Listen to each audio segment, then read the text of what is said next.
Hey, all. This is Ray from North Star Knife Reviews, and you are watching TK's Slice of Life. Hello and welcome to Thrifty Kaniffy. You are watching episode 7 of Slice of Life. With us today is Ray from North Star Knife Reviews. We're going to be speaking to him today and asking him some knife-related questions and maybe some non-knife-related questions. But if you're interested in coming on the show today, please just email me at thriftykanify@gmail.com and we will speak and you have the opportunity to come on and do as Ray is doing today. How you doing, Ray? I am doing quite well. You? Fantastic. I'm so glad you came on. Thank you. Thank you for having me. Let's quickly get into this. I know you're a little limited on time today, so why don't you just provide us an overview of your channel, describe, the content and what you're going to find there. Sure. My channel's been going, I want to say about 3, maybe a little more years now. And mainly the stuff you'll find there, my tagline is, if I find it interesting, it might show up here. I do all kinds of knives, but they are going to be generally budget oriented.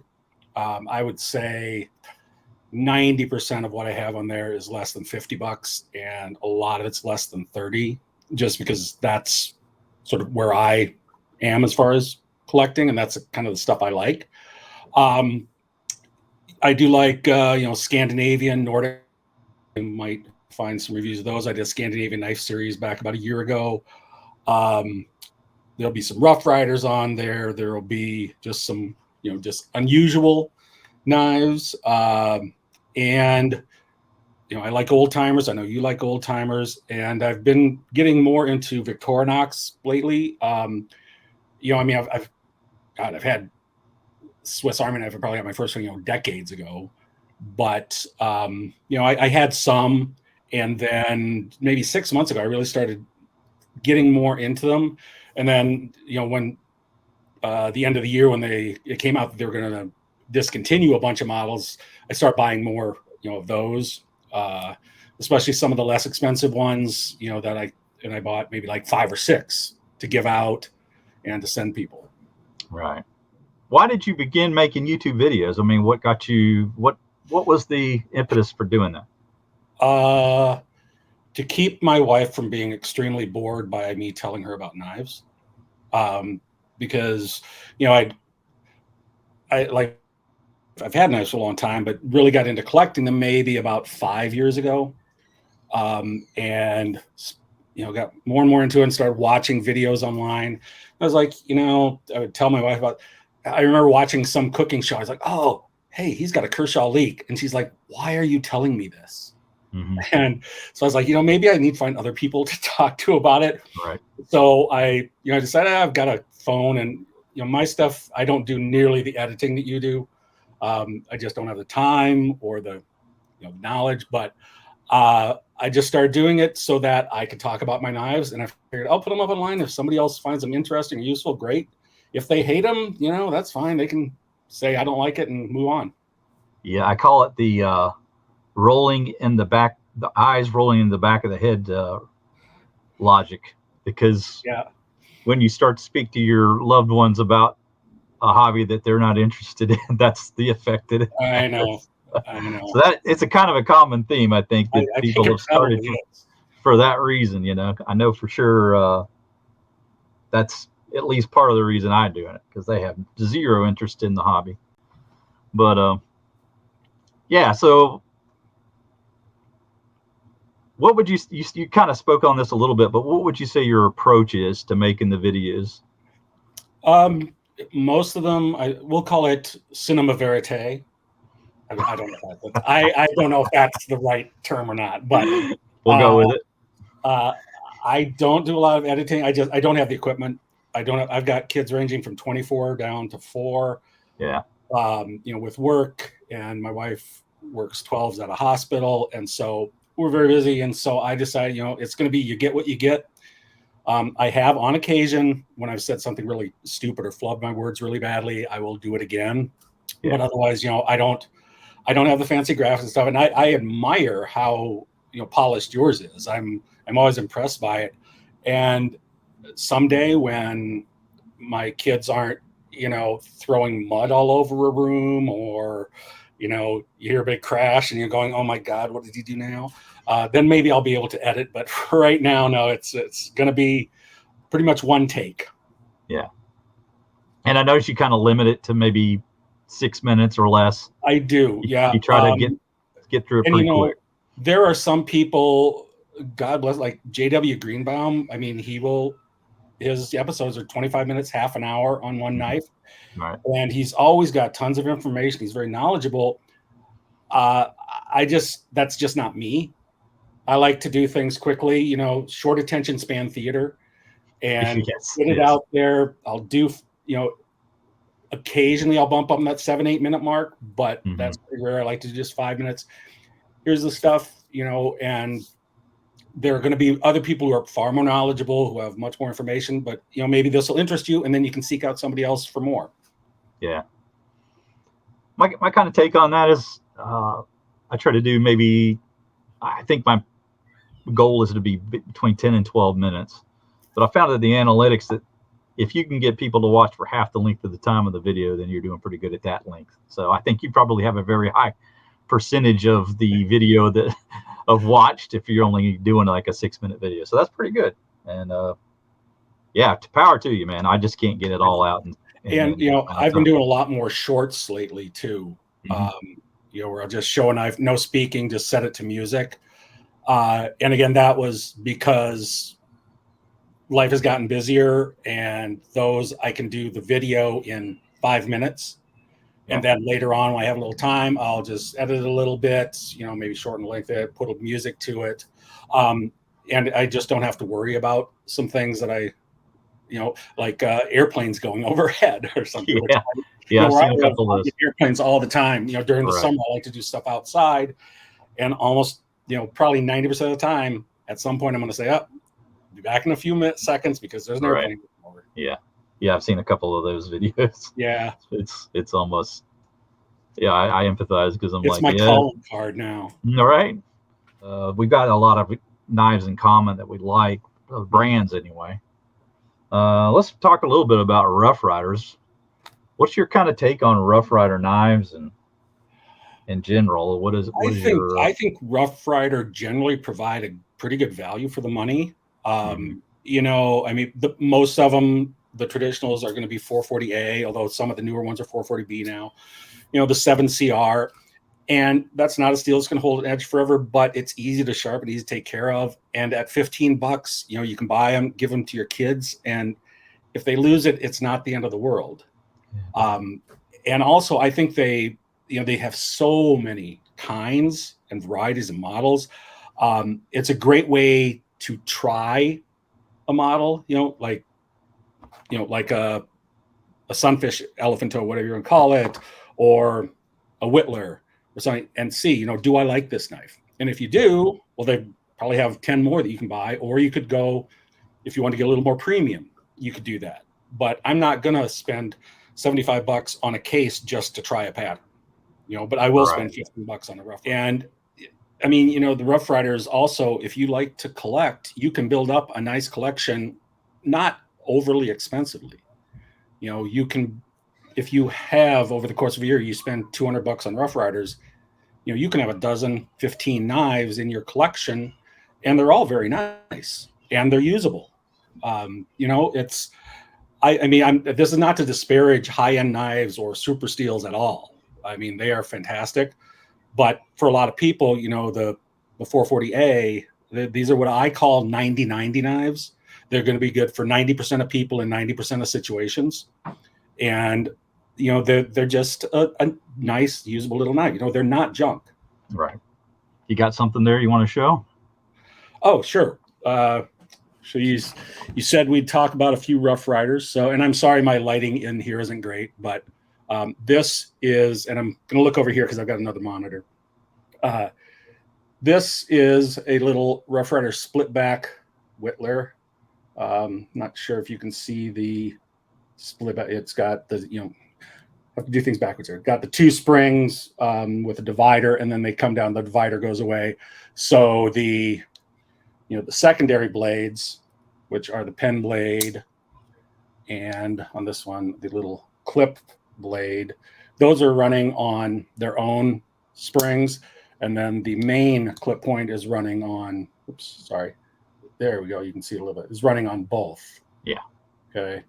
And I really like the smooth blue bone. So I'm still getting used to which way I've got to go. Yeah, I know it. It's very confusing. And, I think this is a really great little pattern. Let me see. Sorry, I got to take my glasses off to see up close. It's the 1948. Right. Mm-hmm. And I tell you, here's another. This is a pattern I really like, and I've got about half a dozen of these. This little Warncliffe. This one is the titanium series. Yeah. Right. But it's just such a narrow little Warncliffe. Mm-hmm. Feels really nice in hand and very, beautiful little blade, I think. And like I say, I probably got about half a dozen of these. I just really like the shape of them. I don't know, something about them. Yeah. And then, I really like the black and blue series. Oh yeah. That they did. I've got I forget whether they call this one the elephant toe or the sunfish. I'm not quite sure what the difference. I think one is equal end. Yeah, the sunfish is the more parallel one, and then the elephant foot. And this is not a traditional one because you've got the sheep's foot and the Warncliffe on it, but it's a lovely little knife. And then a pattern that I had never really had much, but the Granddaddy Barlow. Mm-hmm. And I'm not a huge Barlow collector, but I really like the size of I really like the Granddaddy ones. Yeah. And my only objection to that particular pattern was that because of the length of the blade, I never found it to be that usable because it just doesn't have quite the stiff enough spring on it. Yeah. No, I agree. I just like the look of them. Yeah, me too. And this is another pattern that I like, that Teardrop Jack. And this one is the copper series. Mm-hmm. And I don't have a ton of copper stuff because it's not my favorite, but I really like this pattern. And so I've got a few of these, and I had to pick up the copper one because I really do like the way this one looks, especially with the blacked out blade. Right. And again, really nice quality and not a bad price at all. So the Rough Riders, I think are great. I would recommend them for pretty much anybody. This is the brown stag bone. Oh yeah. And what is this one? This is the 1848. Okay. So, and this has, you've got your little pen blade, and then we have the California clip, which is really nice. And I think I've got several of these brown stagbone. I think they're really pretty. I really like the job they do on these. I think Rough Rider generally does a really good job with their bone handles. Right. And then there's, I really like, I'm a big fan of small lockbacks, and I've got quite a few of them, but here's just a nice little Rough Rider. This is the Rough Rider 081. So this has been around a while. Yeah. And, I think this is just a great little EDC size knife. Absolutely. If you're looking for something that locks, a lot of people a little concerned about slip joints, what if it closes on me? Well, here's something that's not gonna. Right. And it's still, a decent size, big enough to get a lot of stuff done, but small enough it's not going to take up so much room in your pocket. And so, I think these are really, really nice knives. Yeah, I love their bone that they use there. Bone. Yeah, like I say, they do such a good job on the bone, I think.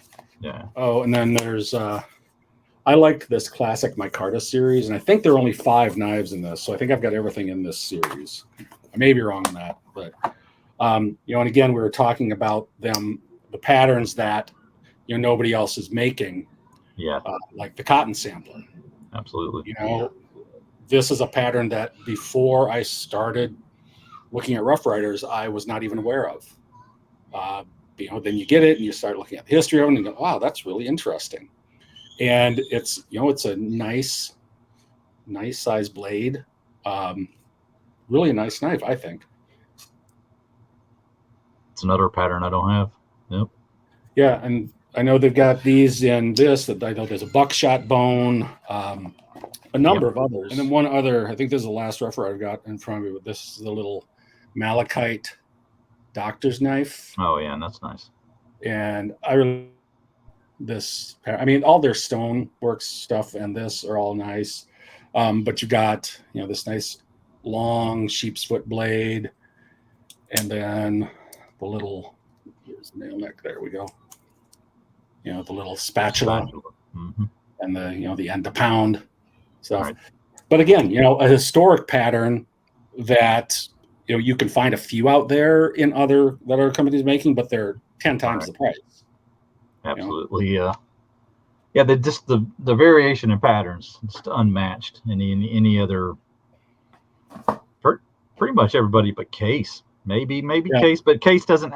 Thing with Case is they have a lot of patterns, but they don't make them. Consistently all the time. So, yeah, I mean they've got a small body that they always make. Right. The stockmans and trappers and stuff. But then they'll have here's our vault knife, exactly, which is fine. They can do whatever they want, but you're not going to find the variety all the time. Right. In the Rough Rider. Yeah, they're not producing all the patterns that they have all the time. This is a Victorinox, since we're kind of going down that. Taking a turn towards the Victorinox stuff. Let me try to pull this up in a focused way. It's kind of a neat variation on typical Victorinox knife. We got the Warthog design there. Of course, that's based on the A10 Warthog, if you're familiar with the aircraft. And also significant because we have a YouTube channel called Warthog. Yes. Rick, you're familiar with Rick? Yep. And this is kind of his signature knife, I think, on this channel. But this is a hiker, actually. So this is like a 3-layer design here. And probably one of my favorites because it includes my 2 favorite tools on the knife, which is the Phillips head. And, of course, anytime you want to let somebody know how you feel about them, that's a good way to do it. There you go. And then we've got, but you can actually use that as a weapon that way too. Yep. Yeah. The same with if you got the little awl. Right. Awl blade, same thing. Yep. But the other thing I like about it is includes the little saw blade. And to me, this is like the perfect little camping knife because you can take that and get some small branches cut off and get your fire started. I agree. I just bought for summer this Evolution 23, and it has that saw blade on it, and that's one of the reasons I bought it. It was for if I take the kids out hiking or I'm sitting in the backyard and we're making a fire. This has the Evolution scales, which are more formed to the hand a little bit. Yeah, but it's got your standard blade and the can opener, bottle opener, and all that. But then it's got, the small saw, which again, like you say, if you just want to cut some small branches, and I'm not a huge user of the scissors, but they can come in really handy on occasion. And so I wanted to get something with those. And then this has this little tool, this little magnifying glass that, my youngest really is into bugs. And I thought, maybe we can look at some bugs. And this supposedly has a screwdriver tip, but I'm thinking if you put much torque on that might pop that out. So probably not need for that. But just a little package. And this is a 5-layer, so it's pretty thick. Yeah. But I just wanted a little something I could throw in my pants pocket so that if we're out, I don't have to carry a lot of stuff with me, but I can still get stuff done. And then this, I'm going to bring up, this is, I think these have been discontinued, the Ranger Grip series. This one is the Ranger Grip 78, and I think these are the biggest knives, other than maybe that Hunter that they came out with a couple years ago. These were the biggest knives that Victorinox was making, I think. They're 130 millimeter, And the thing I like about these is not only can you open them one-handed, but to unlock, it's a locking blade, but to unlock it, you push the little cross. Mm-hmm. And so you can also close it one-handed, which a lot of their, one-hand opening knives, you still have to push the little thing to the side, and that's not always the easiest to do one-handed. Yeah. So I really like this, and it's got just a really good size blade on it to get a lot of stuff done. And other than that, you've got the so that main blade, is that basically the same as the Trekker style, or is it? It is the hole is a little bit different. Mm-hmm. Where is my? Hold on one second. Here I've got. This is the Sentinel clip, which has that other style. A little different shape hole than I guess. Yep. Yeah. A little different shape. There's here, I'll put them both up in a second here. Yeah. So, yeah. That is a beast. Now that I see it next to the Trekker. This is 5 inches closed. Right. So, it is pretty good size. So if you're looking for a big knife, and like I say, I think these have been discontinued, but there still are some of them out there. This is the 78. This has the Phillips. The 79 is the exact same as this, except it's got the corkscrew. And then there's some other models as well. But you've got that. You've got the little awl on the back. You have this really good size saw blade on here, compare it to the Evolution one. Where's the end of it? There we go. Yeah. Substantially lower. Yeah.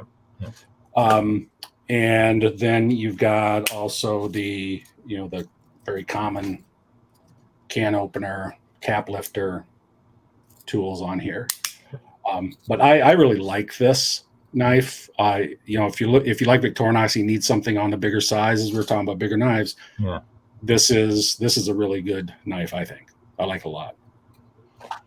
And then that, since I had it out, that Sentinel clip, this is one of the few Swiss Army knives that's going to come with a clip. And this has the liner lock, as you can see. And this is just the blade and then the scale tools.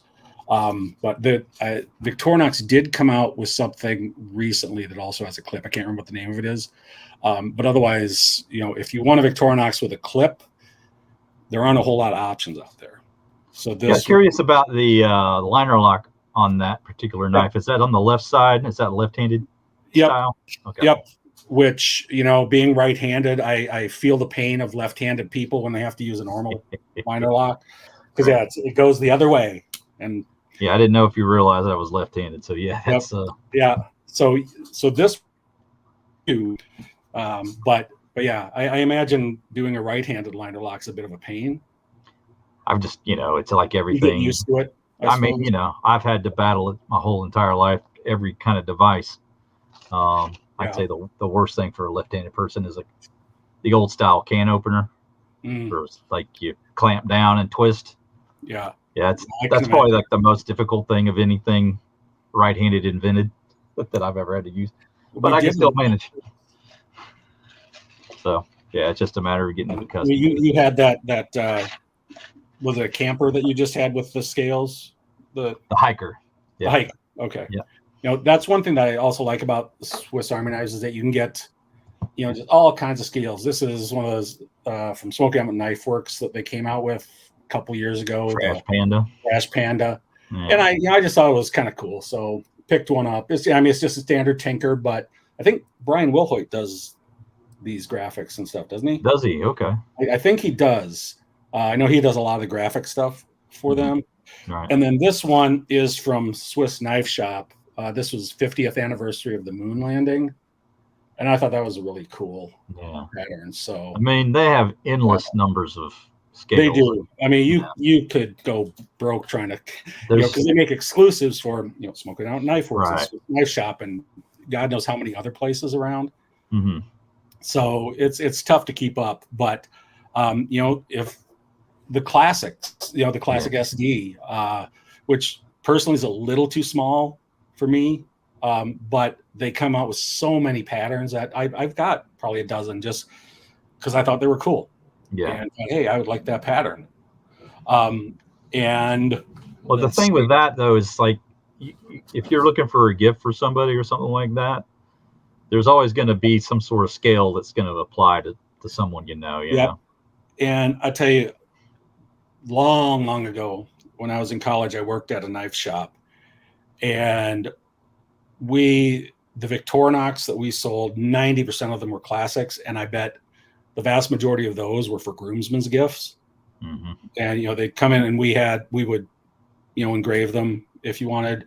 And I bet not a week went by that we didn't have at least 2 or 3 people come in to get 4 of them for groomsmen's gifts. Yeah. And I appreciate the fact that they are very useful, just for a tiny little thing. It's just they're a little too small for me. Yeah. It's something for a keychain you can get by, but I don't even know that I'd use a classic SD in the fit pocket. It's you can actually fit something larger, like maybe a peanut or something like that with a little larger blades. Yep. So, and there are a couple of Swiss Army knives that have the same thing that the classic has on it, but are a little larger, like the Ambassador, which is what I think 74 millimeter instead of the 58. And again, that's one that they discontinued. So if you want them, you have to get them soon. Yeah. Now, there's another knife I wanted to show while you're here. Sure. Definitely have to show this one, because guess who sent this to me? Yours truly here, Ray, sent this along to me.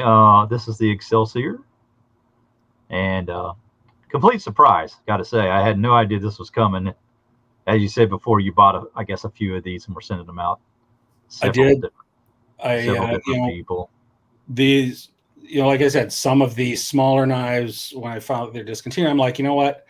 While they're available, I'm going to buy 4 or 5 of them. And like I sent you that. And I'm not sure what day this is going to air, but RJ is getting one. Is going to be probably going to get it Monday.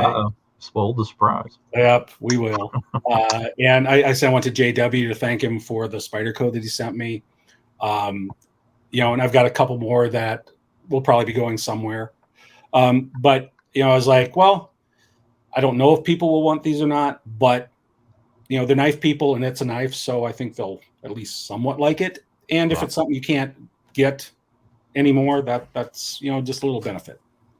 Now, I got to ask, have you gotten into the A-locks at all, or is that you more into the I have a couple of A-locks. I have an A-locks Bantam and a Farmer, which I really like the Farmer as a pattern. But I don't have a whole lot of the A-locks. For now, I've been trying to expand the patterns that I have, and getting them in the cellar door is just a little less expensive. There you go. So there's your Bantam there. Yep. And that is a great little knife, so slim. Just slide in the pipe, just disappears. Yeah, it just disappears on the camera. Yeah, I've just really gotten into these A-locks lately. And you said you got the Farmer. Well, I had something real similar. I won't pull out all the blades, but this is the Pioneer. Okay. Yep. And then I picked up a second of those just because I really like the black A-locks too. I'm not like trying to get all the different yearly colors or anything, but I did like the black one a lot. And I've always liked the black Celador as well, but recently I picked up my first white Celador, and this is a really pretty knife, I think. Let me bring it up there. This is the Climber, and it's Victorinox pricing can be so weird. Like this one was like $12 cheaper than the red. I have no idea why. Yeah, the color differences will be really weird. Like particularly on Amazon, I'll find that. I know. It's generally the other way around though. If you get a color that's not red, they'll have to pay a little It more. usually is, but this one was cheaper. And I thought, well, I don't have any white. I should try the white. And I got it in hand. I thought it was really pretty. It's, it's a little more formal, maybe than the red. And I also like the black, but there's just a little brighter, very clean look, I think, especially with the, the stainless. So I was very happy with that. But yeah, this is the Climber. Which pattern was that one? I'm sorry. This is the Climber. The Climber, okay. Yep. So it has, basically your stuff that the Spartan has, and then it also has, which is now, it also has the little parcel hook, which I can't get out right now. The little parcel hook, which up here in Minnesota, one thing I've found this is good for is as a lace puller on hockey skates. Oh yeah. Because you have to get them tight so you don't twist an ankle if you're skating. And this is one of those things that can use for that. It's great for getting them through the eyelets too, if you needed to do that. That's right. And then this also has the large scissors on it. But this was a pattern I didn't have. And then the white scales, I was like, oh, let's give that a try. And I got it. It came in just a couple of days ago, and I was just very happy to get it. Now, I picked up a couple knives on eBay, and this just happened to be one of the ones that was included in that lot that I bought, and it wasn't a knife I was seeking out. So it just shows you how quickly you can accumulate some of these Victorinox, not even trying. Oh, I know. So yeah, here's the SD and the white scales that you were just showing there. I was really happy with the color too. I thought it looks pretty classy. Mm-hmm. So I do. I like it a lot.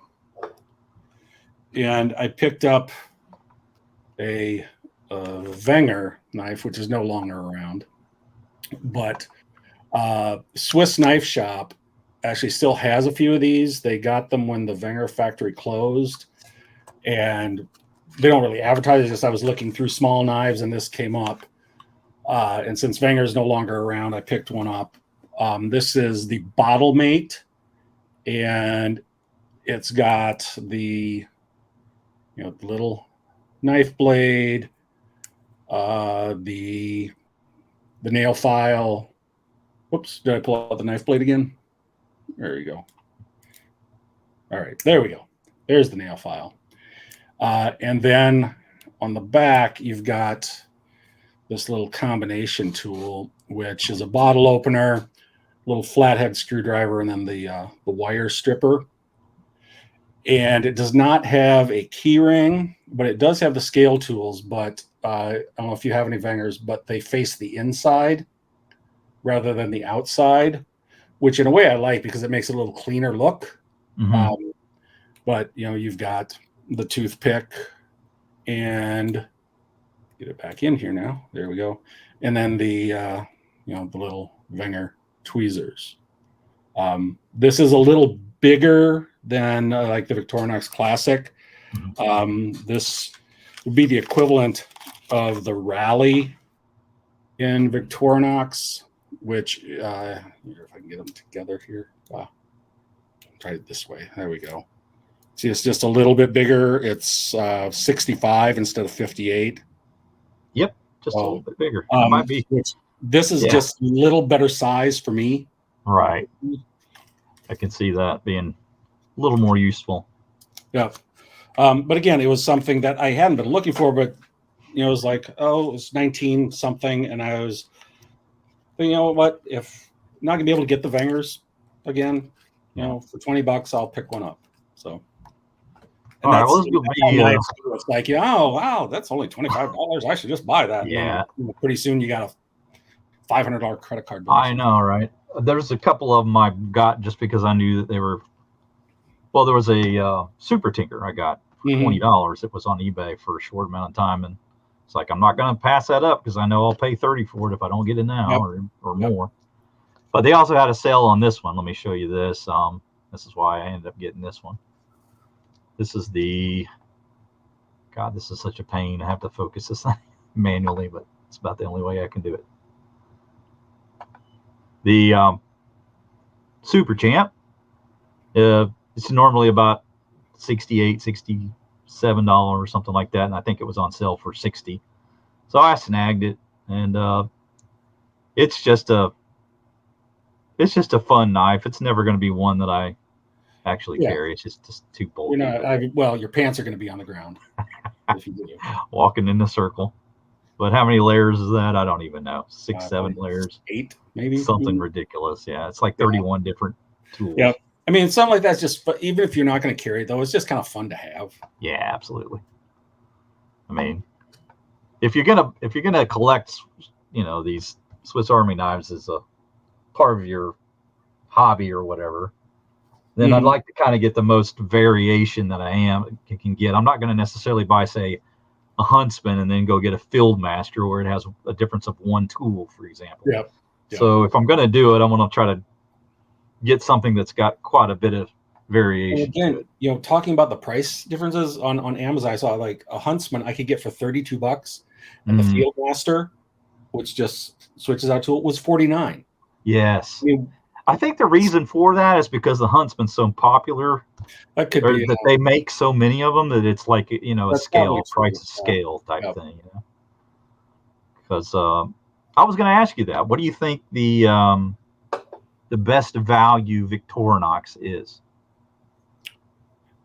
Well, it depends. I would have said the Tinker. And if you can get, like, it was on Amazon, I saw it like a week ago for $21.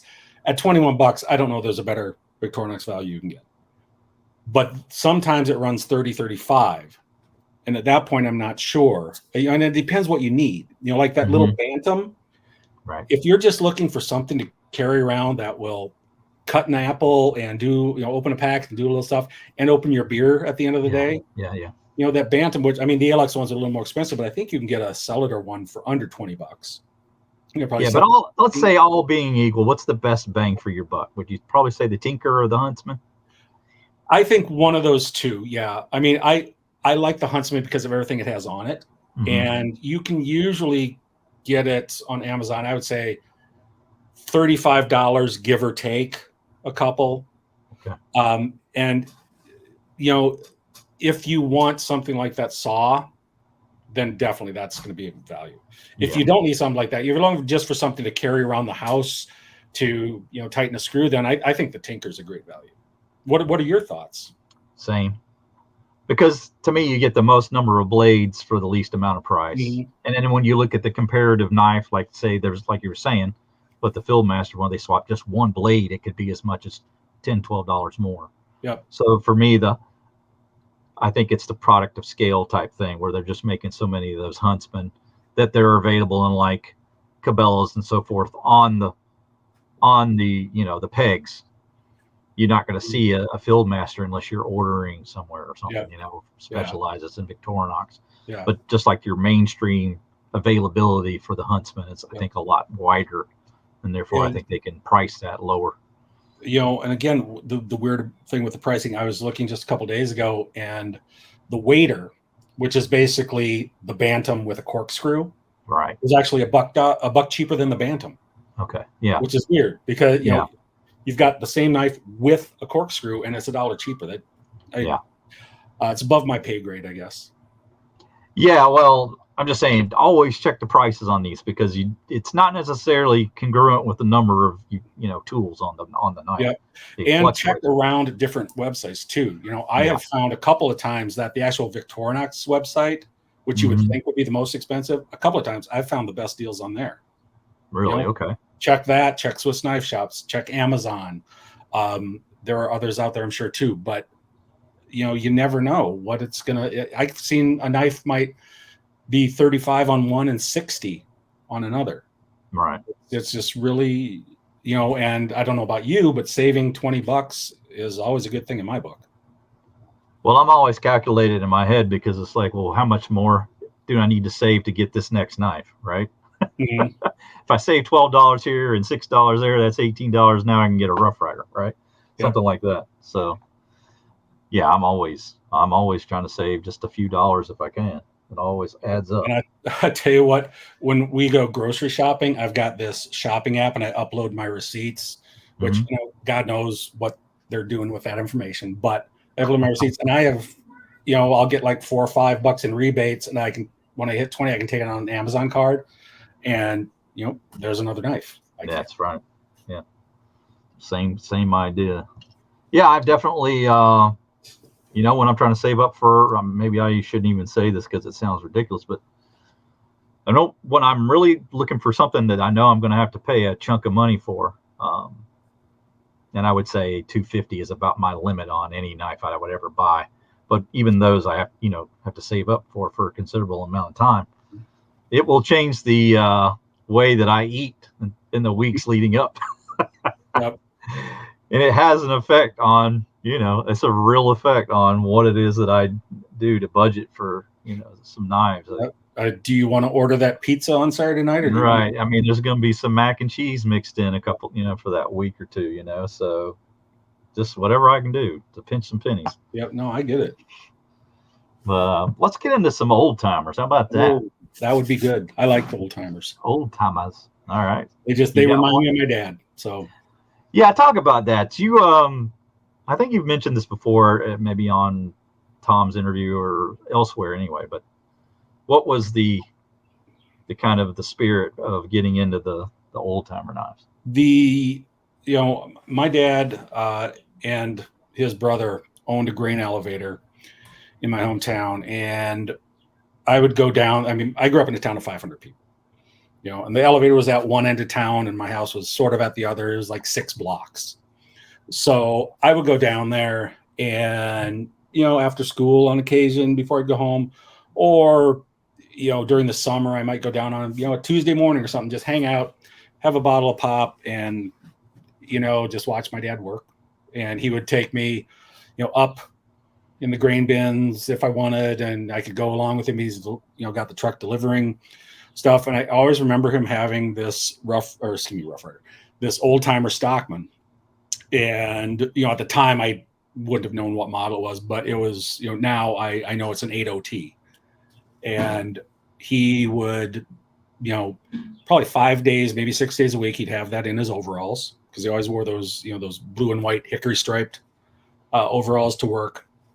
And he would pull it out and open up, a bag of feed or some fertilizer or whatever. Or if he needed to cut some twine, he would use that. Excuse me. And I just remember him having that. And so that's the knife that I associate with my dad. Now, there are a few others that I remember him having, like a little case toothpick, maybe on a Sunday or something. But the strongest memory for me of my dad is that 80T old timer. And I still need to get a US made one. I've got a couple of the Chinese made ones. I've gotten outbid a couple times on eBay, but I've got, this is the OTB. So this has got the bone scales, yes. Or bone covers. Sorry. I called them scales once and somebody got mad at me on one of the videos. So if they're traditionals, they're covers, just so you don't get somebody mad at you. But you've got that nice clip point blade. And this is why I like Stockman too. It's just all a memory thing of being a kid and watching your dad, who's, your hero or the coolest guy in the world. Well, at least until you're a teenager, but, and you've got the sheep's foot. That's really good. And then, you've got the Spay blade, which, some people like, some people hate, but it's just, I think he liked it because he had 3 blades with him. There was always one that was going to be sharp enough to do what he needed. And so this, the 80T is just what I associate with my dad. And that whenever I see an 80T, that's what I think right away is, oh yeah, Dad used to have that. Yeah, aptly named the senior. Yep. Right. Yeah, and that's a good one.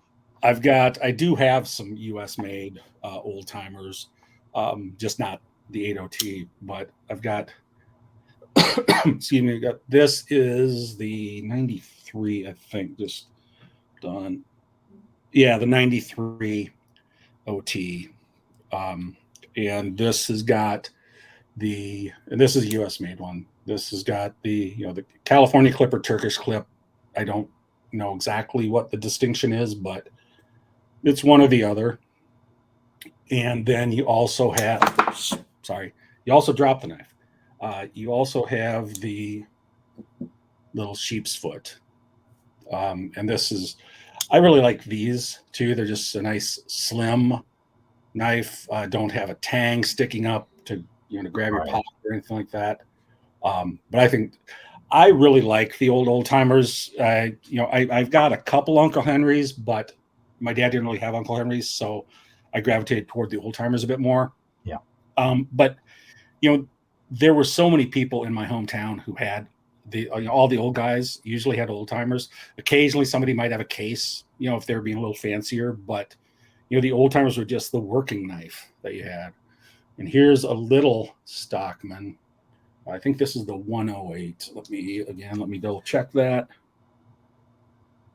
Yeah, this is the 108 OT, and this is the small Stockman. So, again, you've got clip, and you have, the little sheep's foot, and then on this you have the little pen knife instead of the spade blade, which I find a little more useful. But I agree.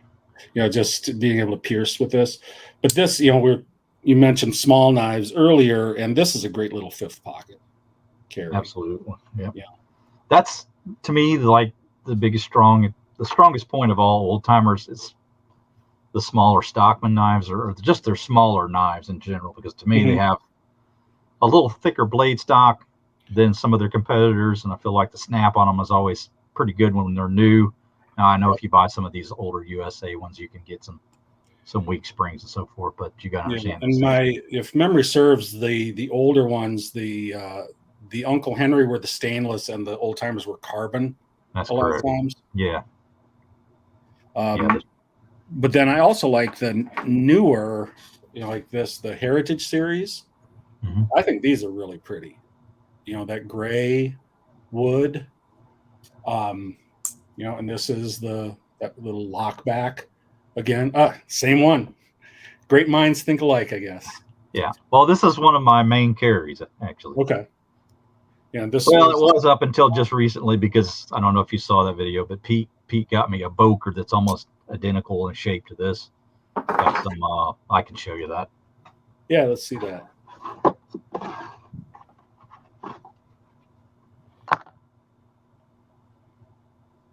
Oh, that's nice. Let me see if I can focus it again. It's just a pain to do it, but really doesn't do much for the viewer if you can't see the damn thing. Yeah. Okay, there you go. That's nice. It's just almost identical in shape. Very similar. Mm-hmm. And even are those bone covers then? Yeah, this is a gray bone. Okay. Yeah, and the color is very similar. It's just nice little shiny. Yep.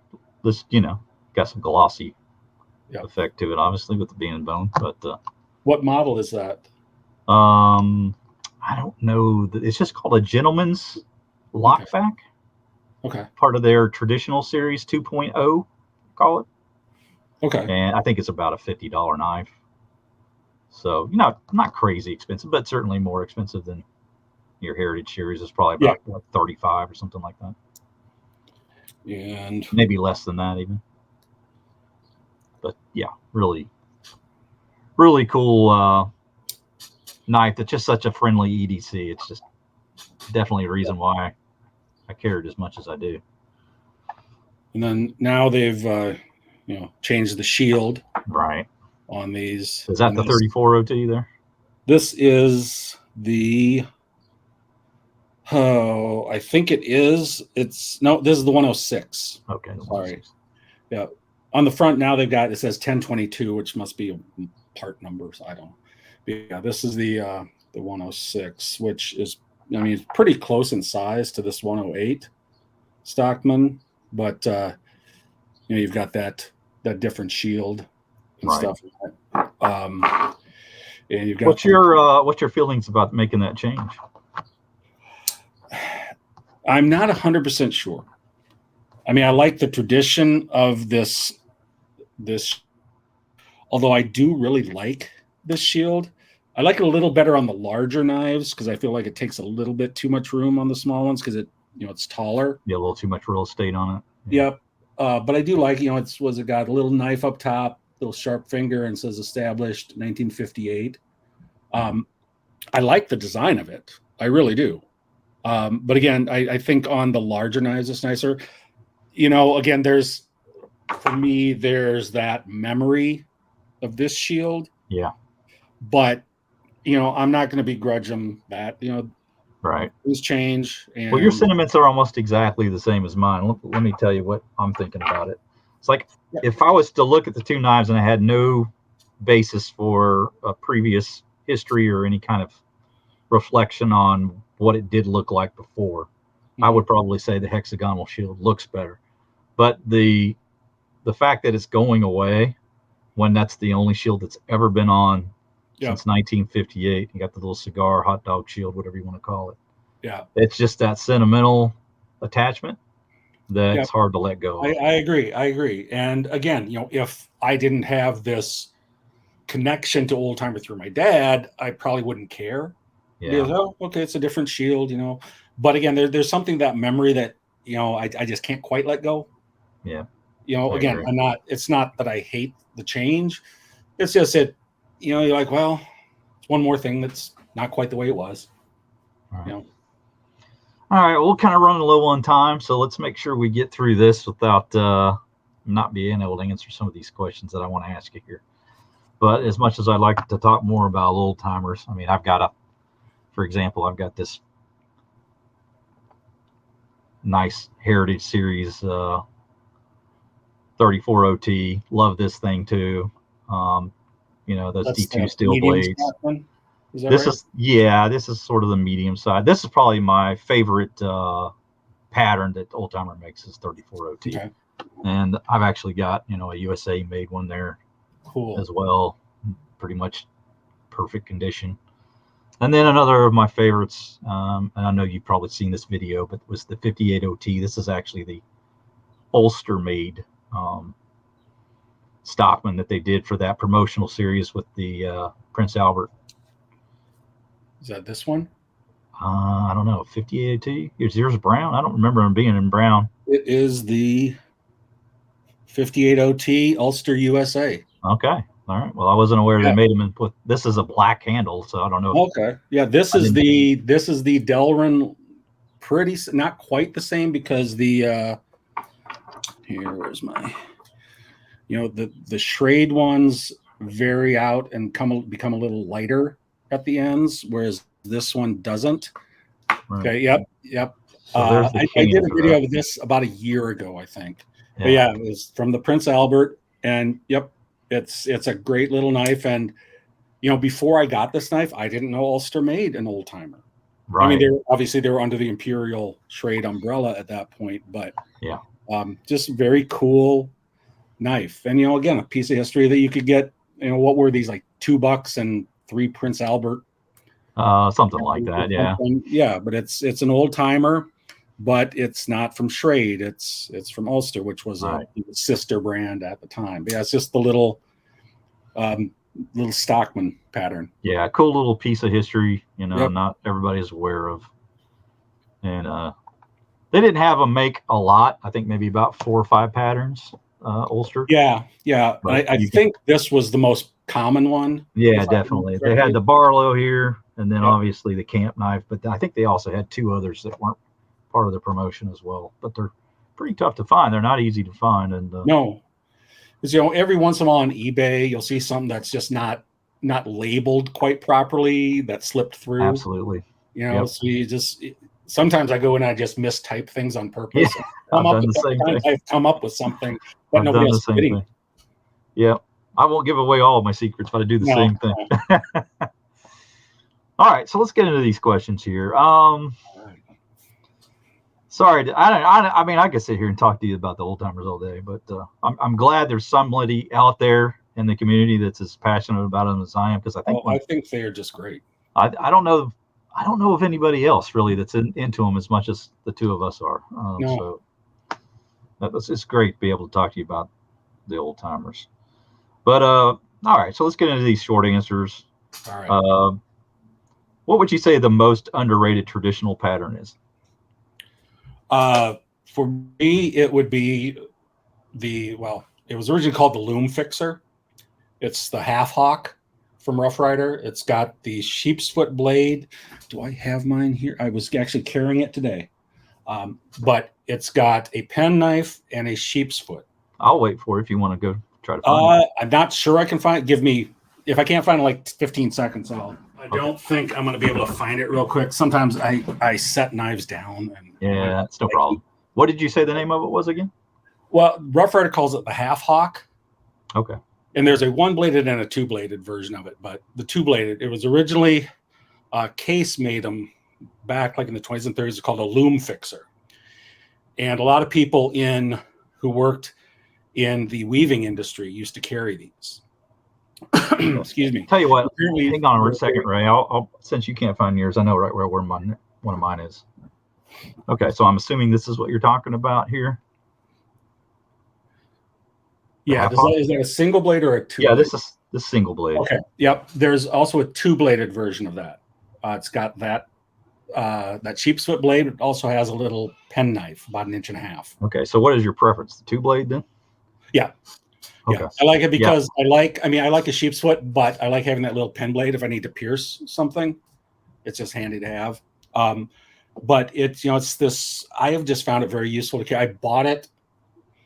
Had no idea I'd carry it much, but I would say at least a couple days a week I'll slip it in my pocket. And you probably, when you've got so many knives, you're like, oh, which one am I? If you carried all of them, you'd have like 20 in your pocket.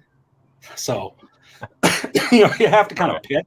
Right. But I just find it very handy. All right. So the most underrated traditional pattern, Ray says, is the two-bladed hawkbill. All right. So there's a grail knife out there that you don't own. Let's just hypothetically say, it's one that you were actually considering trying to acquire. Now, I guess that might necessarily depend on how much money you had to spend on it, but one that you would actually consider buying. Not one that, if I had any amount of money, I'd get it. No. But one you would actually. Yep. I mean, my true grail knife is that 8OT that my dad used to have, but that's obviously not going to happen. Right. Quite honestly, it's that US made 8OT. I need to get one. And it's not, eBay, they're probably about $40. I just haven't gotten around to finding the right one that I wanted to bid up, So that's probably my grail knife. It's not a fancy knife. It's not any sort of super steel, but it's something that has memories. So you've seen them, but you're just kind of holding out for one that's a really good example of it. I've bid on a few of them, but they've started going up in price. And I'm like, well, it's got a little bit of this, a little bit of that. It's quite centered. I don't want to spend quite that much for it, so I'm just kind of holding out for one. I probably shouldn't. I think it's because I'm like, I want the one my dad carried, and that's not the one my dad carried. So it's never gonna quite. I'll get one at some point. I'll just say, you know what, I'll buy it, and if it's $50, if it's $75, I'll do it just because I want to get it. Yeah, that's probably the most reasonable grail I've ever heard anybody mention. So that's pretty. Well, cool. It's I'm not. I mean, JW Greenbaum sent me this pair of 3. This is by far the nicest knife I own. I mean, this is a fantastic knife. It's just, but for my own, when I buy them, I don't buy expensive knives. What's the most expensive knife you've purchased? Probably I bought an Ontario Strike Force, and I think that was $75. At the time, I didn't have an automatic, and I just wanted to see what they're like. Of course, I'm not a huge automatic fan. How did I know it was going to be a modern? It's always a modern that somebody spent the most on, right? Yep. I mean, well, the moderns cost a lot, I guess. They just did. But yeah, I mean, it was a nice knife, and I just was like, I don't have an automatic. I want to. So I'm not a huge automatic fan. I can do a flipper just as quick, but I do appreciate them, and I think they are very valuable for certain people. If you've got gloves on or something, you can't flip it open. You can get that automatic open. Absolutely. So I'm not disparaging them at all. No, they serve a purpose. Yeah, I mean, I like moderns. I probably use moderns more, but my heart is with the traditionals. My head is modern, my heart is traditional, I guess I could say. Let's talk about the knife you've carried the most over the past year. What would that be? Over the past year, Do I have it in my pocket right now? I bet I don't. It's actually a little artisan cutlery biome. It's a Dylan Mallory design. And again, I probably don't. I emptied out my pockets. Another modern knife. It is. It's a modern traditional. It's a slip joint. Mm-hmm. It's a UK legal. So I found it. It emptied out my pockets on my desk. It's just this little. Oh, okay. Modern traditional. It's from Artisan Cutlery. It's G10. So it's going to hold up pretty well. Just a nice little drop point blade. What kind of blade steel is that? It's 12C27 Sandvik, which is a good basic steel. Right. My understanding, and if somebody out there knows better, correct me, but my understanding is this was one of the first steels developed specifically for cutlery and like razors and stuff. So they had like very small carbides and stuff, which let you get very sharp. But 12C27 is really common in European budget knives. Yeah. And I think it's just a lovely little blade. It's not too big, it's not too small, just a little slip joint. And I have carried this probably 4 to 5 days a week for the last year. Wow. So besides knives, what is your most liked hobby? Probably music. I don't play. I was in band in high school or something, but I love going out to concerts, and I know you're a metalhead, right? I do like, yes, many types of music, but that's probably one of my favorites. Okay. I'm an old punk, and so that's what I like. Still like going to those punk shows, but I do everything from country to metal to some hip hop to punk to just about everything. But I like going out to shows and small shows. And just where you've got maybe 300 people, and I don't like going to like a 15,000 concert where 15,000 person concert where I'm going to be sitting way the hell up, right. And can't even see who's there. So more of an intimate surroundings. Yep. If you design the perfect traditional folder for yourself, what would it look like? It would be, I think it would be a Stockman, but it would be with the pen blade. It would be a little bigger than this.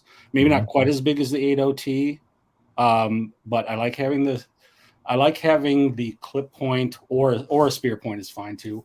I like having a sheep's foot blade. I understand the utility of a spade blade, but I much prefer a little pen blade. So something that would look very much like this, only maybe half an inch bigger. What mistake or quality control issues bother you the most among the knives you purchased? Blade rub on the side. Knives that and that doesn't have to be perfectly centered, but I hate it when it rubs on the side. And blade wrap also. Yeah. Make the kick a little bigger or something so it doesn't, because I love the sound of blade snapping closed. There's something about it, and that's probably weird, but there's just something about that sound that makes me happy. No, I don't think it's weird. I think among knife people, that's pretty common, actually. That probably is, but I can do that, and I hate it when you get a little bit of blade wrap, because then you're like, oh, now I got to sharpen the blade, and I got to take that little ding out. So that's probably my biggest pet peeve. Yeah, we're going to do a quick round. I'm going to ask you one or the other. You can't say both or yes as to imply that you mean both. So, Ray, case or buck?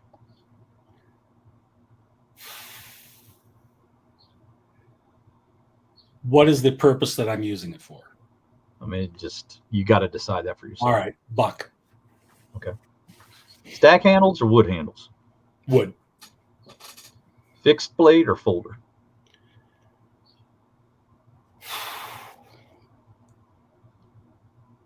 Fixed. Rough Rider or Old Timer? Old Timer. Spade blade or sheep's foot? Sheep's foot. Alox or Celador? Celador. Rosecraft or Rough Rider Reserve? Well, I don't have a Rosecraft, but I'm going to say Rosecraft anyway because Okay. I want to get one. Barlow or Stockman? Stockman. Knife Delights or RJ's Knives? What the hell, man? Thrifty Kaniffy. I knew you'd cheat on that one. I knew you would. I can't. No. I'm not. I mean, I'm doing it. I mean, because these guys expect it, man. Because they're all like, right. Well, just because he's so old, I'm gonna say Knife Delights. Oh, there we go. So you've insulted him and picked him at the same time. I did. Hey, if you can't piss somebody off, Oh, I appreciate it, Ray. Thanks for taking the time with us. And I just want to let you know in advance this is going to take me about 4.5 hours to edit because of all the craziness and the length of the answers. But I really enjoyed this. This was a lot of fun. Too. I'm sorry about the little interruption. No, don't worry about that. That's not what I even mean. We went on a lot longer with some of the knife showing and stuff that I anticipated. But that was a lot of fun because I got to tell you what, I think of all the people I've talked to, at least to this point, we have probably the most in common in terms of our knife interest, I think. So, yeah, and I didn't even touch on the any of the custom stuff you're doing at all because I know Tom talked about that before. Yeah. So I didn't really want to. That's what one of the reasons I really like watching your channel is because it is very close to the stuff that I like. And, we've had at least 2 knives that we both had on the table that were the same. Right. Maybe 3, but and I appreciate everything you do for the knife community. I really do. Yeah. I really appreciate that. I just wish I could do more. It's gotten to the point now, there's so many great channels that it spreads me thin. And I hate to say that, but it's like, I can't do everything that I want to do. Same for me. And I can't watch everybody's channel all the time. I just don't have the time. I wish I could. I try to watch, there are some that I watch most episodes, and then there's some that I try to watch at least every so often just because I want to give them likes and I want to give them views. Mm-hmm. It's just I can't be up till 4 a.m. Yeah, no one can. All right. I totally get it. When I was a teenager, maybe. Right. Long ago and far away. Yeah.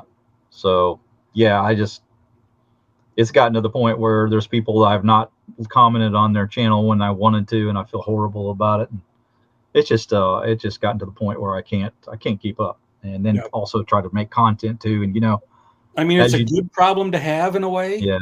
It's better than not having anything out there. Right.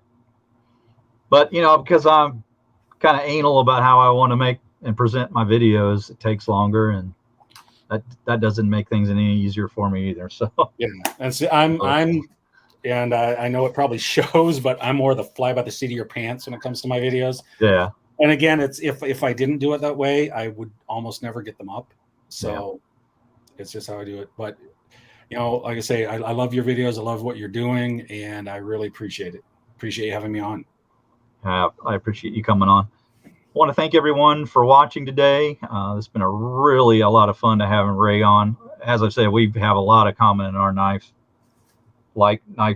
preferences and likes when it comes to different brands and so forth. So it's just been a joy to have him on. But I hope everybody enjoyed the show today. Again, if anybody wants to come on, please just email me at thriftycaniffy@gmail.com, and we'll see about having you on. But really just need more and more people to try to reach out to me so that we can continue to have this series. I can continue to reach out to other content creators, but in terms of commenters, I'd still like to have some of those guys on as well. Get to see collections that we don't often get to see. So please do email me at thriftycaniffy@gmail.com, and we will talk knives. But thank you so much, Ray, for coming on. I want to allow you to have some final thoughts here and say some things. Well, I truly do appreciate you having me, and I really like that idea of having people who are commenters come on, because I would love to see some knives from people who aren't on every day or every week. Absolutely. There's some great knives out there. There's some great stories, and I actually, the video I posted, I think it was yesterday, was a little open tag, knives of our fathers or other people who are important to you. I would love to see people's knives and tell me stories about them. Why does this remind you of your dad or your grandpa or your aunt or whoever? Yeah. I appreciate people are coming, watching my channel. I fully admit that I am not the most tech savvy, fancy production. I'm not going Hollywood any day soon. But if you like something that's just short and to the point, come on over and we'll talk a little bit. All right. Well, I appreciate it, Ray. Thank you for coming on. And for anybody who wants to find out where you can find Ray, again, his channel is North Star Knife Reviews. Make sure you go check him out. Subscribe. The dude is awesome. He's got great taste in knives. Probably better than anybody else out there right now, in my opinion. Because we like the same, right? Absolutely. There you go. Absolutely. And then next time, maybe I'll wear an Iron Maiden shirt just to fit in a little better. There you go. We'll wear them at the same time. Be twinsies. How about that? All right. Take care, Ray. All right. You have a good night, my friend. See you later. Bye-bye. Take care.